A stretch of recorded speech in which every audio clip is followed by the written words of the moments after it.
आंवला नौमी को सुनी जाने वाली कथा। आंवला नौमी की कथा। एक आंवलिया राजा था जो प्रतिदिन 1.25 मन सोने का आंवला दान करके ही खाना खाता था।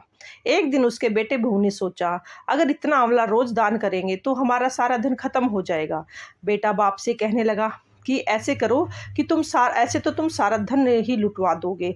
अब से आंवला दान नहीं करना। राजा रानी दुख के मारे उजाड़ खेत में जाकर बैठ गए। उन्हें वहां भूख प्यास से बैठे हुए कई दिन बीत गए। राजा आंवला दान नहीं कर सका और आंवला दान किए बिना वह खाना कैसे खाए।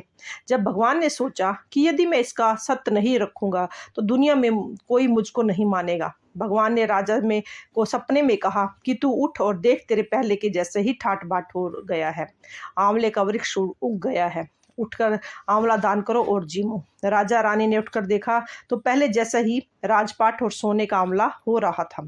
फिर से नित्य पहले के समान 1.25 मन सोने का आंवला दान करने लगा। उधर बेटे बहू के ने अन्नदाता से बैर पड़ गए।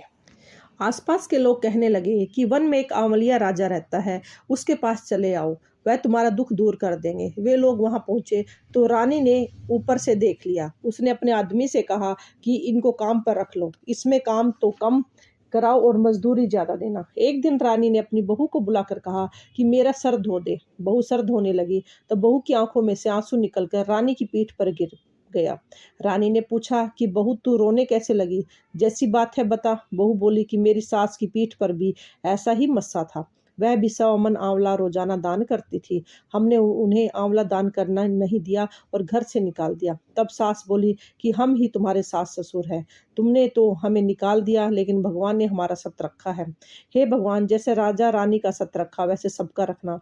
कहते सुनते हुंकारा भरते का अपने सारे परिवार का रखना। बोलो भगवान विष्णु की जय।